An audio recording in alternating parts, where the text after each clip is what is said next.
नमस्कार मित्रांनो, स्वागत आहे मराठी शाळा या युट्यूब चॅनलमध्ये. 15 ऑगस्ट स्वातंत्र्य दिनाची तुमची तयारी सुरूच असेल. पूर्व तयारीनिमित्त आम्ही तुमच्यासाठी हा खास व्हिडिओ घेऊन आलोय. शिस्त आणि अचूक नियोजन हा कोणत्याही राष्ट्रीय सोहळ्याचा खरा आत्मा असतो. मित्रांनो, 15 ऑगस्ट स्वातंत्र्य दिनाच्या दिवशी ऐन वेळेला राष्ट्रध्वजाची दोरी अडकणे, मोबाईलवरचं गाणं बंद पडणे, अचानक फोन येणे, साऊंडचा माईक बंद पडणे, अशा लहान सहान चुकीमुळे राष्ट्रीय सणाचा मोठा अपमान होतो आणि संपूर्ण शाळेसमोर शिक्षकांचा ताण वाढतो. तुमचं हेच ऐन वेळचं टेन्शन 100% संपवण्यासाठी मराठी शाळा घेऊन आली आहे 15 ऑगस्ट अंतिम 35 मुद्द्यांचं नियोजन आणि शिष्टाचार तपासणी तक्ता फक्त 49 रुपयामध्ये. या एकाच पानाची प्रिंट काढून तुम्ही 14 ऑगस्टची सकाळ, संध्याकाळ आणि 15 ऑगस्टच्या सोहळ्याच्या सकाळी काय काय तपासलं पाहिजे याचं अचूक टिक मार्क म्हणजेच चेकलिस्ट आम्ही तुमच्यासाठी घेऊन आलोय. यामध्ये भारतीय ध्वजसंहितेच्या शासकीय नियमापासून माईक बॅकअप आणि आपत्कालीन सुरक्षेपर्यंतच्या 35 अतिसूक्ष्म गोष्टी रेडीमेड दिलेल्या आहेत. आपल्या कार्यक्रमात 1% देखील चूक होऊ नये असं वाटत असेल तर तातडीने डिस्क्रिप्शन आणि पहिल्या कमेंटमधील लिंकवर क्लिक करा आणि ही कडक मास्टर चेकलिस्ट PDF आत्ताच 49 रुपयामध्ये खरेदी करा. पण हो, गडबड नाही. आधी आपण पाहूया की या चेकलिस्टमध्ये आहे तरी काय. चला मित्रांनो, तुम्ही पाहू शकता हा आकर्षक रंगीबेरंगी चेकलिस्टचा फॉर्मॅट तुमचं काम एका मिनिटात हलकं करणार आहे. चला, या ठिकाणी संस्थेचं नाव किंवा शाळेचं नाव घालायला आम्ही जागा सोडलेली आहे. 15 ऑगस्ट स्वातंत्र्य दिन सोहळा, अति महत्वाचे सूक्ष्म व पूर्वनियोजनाचे मुद्दे याप्रमाणे. राष्ट्रीय सणाचे गांभीर्य, शिस्त आणि सुव्यवस्था हाच कोणत्याही शासकीय आणि निमशासकीय सोहळ्याचा खरा आत्मा असतो. या उक्तीला लक्षात ठेवून आपण हे चेकलिस्ट पार पाडायचं आहे. राष्ट्रीय सणाचे गांभीर्य राखण्यासाठी, ऐन वेळची धावपळ टाळण्यासाठी आणि राष्ट्रीय प्रोटोकॉलचे अचूक पालन करण्यासाठी प्रत्येक सांस्कृतिक प्रामुख्याने या 35 सूक्ष्म मुद्द्यांची वेळेवर खात्री करावी. मित्रांनो, तुम्ही मुख्याध्यापक असाल, प्रिन्सिपल असाल किंवा एखाद्या या कार्यक्रम नियोजनाचे तुम्ही प्रमुख असाल तर या ठिकाणी कोणत्या शिक्षकावर जबाबदारी सोपवलेली आहे त्याकडे हे चेकलिस्ट तुम्ही देऊन त्याचंही आणि तुमचंही काम हलकं करून घेऊ शकता. तर प्रमुख नियोजन शिक्षकाचे नाम या ठिकाणी घाला. त्यानंतर आपण एकानंतर एक अति सूक्ष्म महत्वाचे मुद्दे पाहणार आहोत. आणि या ठिकाणी मित्रांनो तुम्ही पाहू शकता 14 ऑगस्टला सकाळी हे एकदा चेक करायचंय.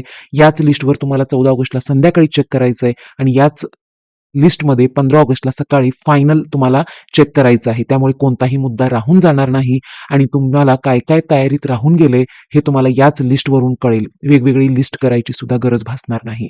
आणि मुख्य म्हणजे एखादी दुसरी तुम्हाला स्वतःची तयारी करून घ्यायची असेल तर याच स्क्रिप्टच्या शेवटी मी जागा सुद्धा सोडलेली आहे.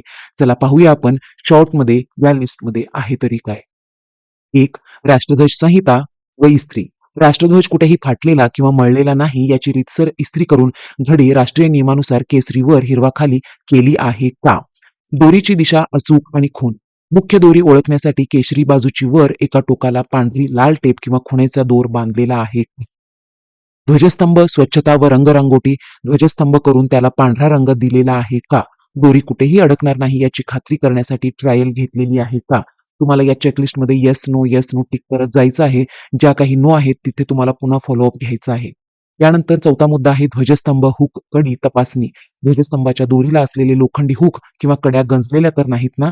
दोरी व्यवस्थित लॉक होते का याची खात्री केली आहे का. त्यानंतर पुढील मुद्दा आहे राष्ट्रगीत 52 सेकंद वेळ ऑडिओ ट्रॅक 52 सेकंदाचाच असल्याची खात्री, ध्वनी यंत्रणा व्यवस्थित चालत असल्याची खात्री केलेली आहे का. यानंतर 6वा मुद्दा असेल मोबाईल फ्लाईट मोड नियम. हा नियम का महत्वाचा आहे बघून घ्या मित्रांनो. ऑडिओ ट्रॅक वाजवण्यासाठी वापरला जाणारा मुख्य मोबाईल अनिवार्यपणे फ्लाईट मोडवर टाकला आहे का. नाहीतर ऐन वेळी तुमचा कार्यक्रम सुरू असेल आणि त्यावेळेला तुमचा रिंग वाजेल आणि ते एक प्रकारचं मिसबिहेविंग असेल. त्यानंतर 7 नंबरचा मुद्दा माईक विंडशील्ड. यावर काय करायचंय तर मैदानावर वेगाने वारा सुटल्यास माईकमध्ये येणारा घरघर आवाज रोखण्यासाठी माईकवर स्पंज किंवा फोम कव्हर लावलेला आहे का. त्यानंतर पुढचा मुद्दा mic battery cells backup. Wireless माईकमध्ये नवीन सेल्स टाकून मंचाच्या मागे अतिरिक्त 4 नवीन सेल्सचा बॅकअप नॉन रिचार्जेबल ठेवलेला आहे का. यानंतर पुढील मुद्दा पर्यायी वीज व्यवस्था प्लॅन बी. ऐनवेळी मुख्य लाईट गेल्यास जनरेटर किंवा बॅटरी इन्व्हर्टर पूर्ण डिझेलसह आणि चालू स्थितीत सज्ज केलेला आहे का. यानंतर पुढचा मुद्दा आहे स्पीकर केबल्स आणि वायर सेफ्टी. मैदानावरून गेलेल्या साऊंड सिस्टमच्या वायर्स उघड्या तर नाहीत. मुलांचा पाय अडकून अपघात होऊ नये म्हणून त्यावर मॅट किंवा टेपिंग केलेले आहे का. यानंतर माईक स्टँड समन्वयक. मुलांच्या आणि पाहुण्यांच्या उंचीनुसार माईकची उंची झटकन कमी जास्त करण्यासाठी एक स्वयंसेवक, तो विद्यार्थी असू दे किंवा शिक्षक, त्या ठिकाणी नेमलेला आहे का? यानंतर आसन व्यवस्था नियम, मुख्य अतिथी किंवा चीफ गेस्ट हे व्यासपीठाच्या मध्यभागाच्या उजव्या बाजूला आणि अध्यक्ष मध्यभागी बसवलेले आहेत का? त्यानंतर नावाच्या पाट्या व ग्लास कव्हर्स, मंचावरील टेबलवर पाहुण्यांच्या नावाच्या पाट्या आणि पाण्याच्या ग्लासवर सुरक्षित कव्हर्स केलेले आहेत का? त्यानंतर पाहुण्यांचे ड्रिंकिंग वॉटर व्यवस्था, पाहुण्यांच्या टेबलावर पाण्याचे ग्लास उघडे न ठेवता त्यावर धूळ बसू नये म्हणून काचेची किंवा कागदी कव्हर्स लावलेले आहेत का? त्यानंतर पुढील मुद्दा आहे माहिती पत्रक व पेनाची सोय, मंचावर अध्यक्षांच्या टेबलावर ऐनवेळी नोंदीसाठी एक कोरी डायरी, पॅड, 2 चालू स्थितीतील बॉल पेन ठेवलेले आहेत का? सोबतच तुम्ही कार्यक्रमाचा कार्ड असेल तर तो सुद्धा ठेवू शकता. त्यानंतर सत्कारक्रम आणि साहित्य, पहिला सत्कार मुख्य अतिथी, दुसरा अध्यक्ष असा क्रम लावून पुष्पगुच्छ, पुस्तके मंचाच्या बाजूला तबकात सज्ज ठेवलेली आहेत का? सत्कार आणि साहित्य समन्वयक, मंचाच्या बाजूला पुष्पगुच्छ, तुळशीचे रोप किंवा पुस्तके वेळेवर सुपूर्द करण्यासाठी 2 स्वयंसेवक नेमलेले आहेत का?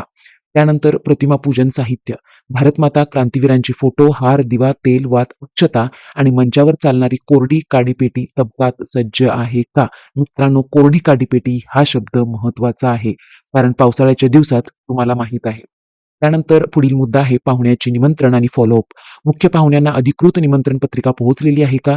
त्यांच्या येण्याची वेळ आदल्या दिवशी खात्री केलेली आहे का? त्यानंतर पुढील मुद्दा असेल मुख्य पाहुण्यांची पार्किंग जागा, मुख्य अतिथींच्या गाडीसाठी शाळेच्या गेटजवळ स्वतंत्र पार्किंग झोन आखून तिथे स्वयंसेवक उभा केलेला आहे का? त्यानंतर पुढचा मुद्दा आहे पाहुण्यांचे स्वागत, गुलाब, पाणी, अत्तर, प्रवेशद्वारावर पाहुणे येताच त्यांच्या स्वागतासाठी गुलाब, पाणी, अत्तर आणि औक्षणाची थाळी आणि ती पकडणारे स्वयंसेवक सज्ज आहेत का? पुढील मुद्दा आहे कात्री आणि सेलोटेप, बक्षीस, पाकिटे आणि भेटवस्तूंचे रॅपिंग ऐनवेळी मंचावर तोडण्यासाठी टेबलच्या ड्रॉवरमध्ये कात्री आणि टेप ठेवलेली आहे का?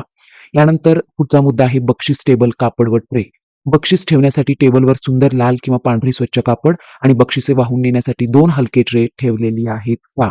त्यानंतर पुढील मुद्दा बक्षीस व प्रमाणपत्रांचा क्रम, बक्षीस वितरणासाठी प्रमाणपत्रे आणि मेडल गुणवत्तेच्या क्रमानुसार पहिला, दुसरा, तिसरा आधीच लावून ठेवलेला आहे का?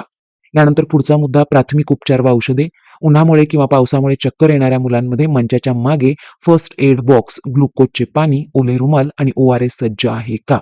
त्यानंतर प्लॅन बी पावसाळी पर्याय, ऐनवेळी जोरदार पाऊस आल्यामुळे संपूर्ण सोहळा आणि सांस्कृतिक कार्यक्रम अंतर्गत हॉलमध्ये हलवण्याचे नियोजन ठरलेले आहे का? पुढील मुद्दा कवायत आणि प्रात्यक्षिके, मैदान आखणी, लेझिम, मार्च पास्ट आणि पिरॅमिडसाठी मैदानावर चुना म्हणजेच रितसर मार्किंग आखणी केलेली आहे का? त्यानंतर रांगोळी वारा संरक्षण, मैदानावर किंवा स्टेजच्या समोर काढलेली मुख्य रांगोळी हवेने किंवा मुलांच्या पायाने खराब होऊ नये म्हणून बॅरिकेडिंग किंवा दोरी लावण्यात आलेली आहे का? त्यानंतर सजावट, पिन आणि दोरे स्वच्छता, मैदानावरून किंवा स्टेजवर आदल्या वर्षीचे जुने दोरे, गंजलेल्या टाचण्या किंवा वाळलेले तोरण पूर्णपणे हटवण्यात आलेले आहे का याची नोंद घ्यावी. त्यानंतर पुढचा मुद्दा पिण्याच्या पाण्याची व्यवस्था, मैदानावर उभे राहणाऱ्या विद्यार्थ्यांसाठी, पालकांसाठी पिण्याची स्वतंत्र सोय केलेली आहे का? त्यानंतर कचराकुंडी व्यवस्थापन, खाऊ वाटपानंतर मुले कागद मैदानावर टाकतात, मैदान स्वच्छ राहण्यासाठी 5 ते 6 वेगवेगळ्या ठिकाणी कचराकुंड्या ठेवलेल्या आहेत का? त्यानंतर पुढील मुद्दा गोड खाऊ आणि मिठाई वाटप, सोहळ्यानंतर विद्यार्थ्यांना मिठाई वाटप करण्यासाठी प्रवेशद्वारावर स्वतंत्र स्वयंसेवक आणि टेबल लावलेले आहेत का? यानंतर मित्रांनो पुढील मुद्दा आहे सजावट व रांगोळी साहित्य, स्टेज आणि मैदानाची सजावट करण्यासाठी झेंडे, तोरणे आणि रांगोळीचे रंग आदल्याच दिवशी आणून ठेवले आहेत का? त्यानंतर 34वा महत्वाचा मुद्दा मित्रांनो, सूत्रसंचालन व भाषणे अंतिम तपासणी, भाषण देणाऱ्या विद्यार्थ्यांची उपस्थिती, सूत्रसंचालकाची अंतिम स्क्रिप्ट तपासून घेतलेली आहे का?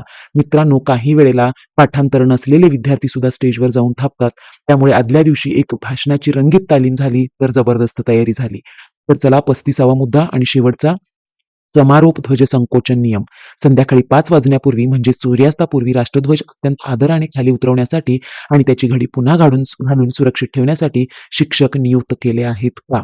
आणि या सर्व मुद्द्यांसोबतच तुम्हाला या चेकलिस्टमध्ये पुन्हा काही मी एम्प्टी स्पेस दिले आहे. तुमच्या सोयीप्रमाणे यात मुद्दे लिहून घेऊन सांस्कृतिक प्रमुख यांची स्वाक्षरी आणि मुख्याध्यापक प्राचार्यांची स्वाक्षरी झाली तर तुमची 15 ऑगस्टची तयारी एकदम पूर्ण झालेली आहे अशी. आणि हे स्क्रिप्ट, हे PDF तुम्हाला फक्त 49 रुपयामध्ये मिळणार आहे मित्रांनो. 49 रुपयामध्ये तुमच्याकडून होणाऱ्या छोट्या छोट्या चुका सांभाळल्या जाणार आहेत, त्यामुळे ही किंमत अगदीच जास्त नाही. लिंक डिस्क्रिप्शन मध्ये आहे. PDF आत्ताच डाउनलोड करून तुमचा वेळ वाचवून घ्या. नमस्कार.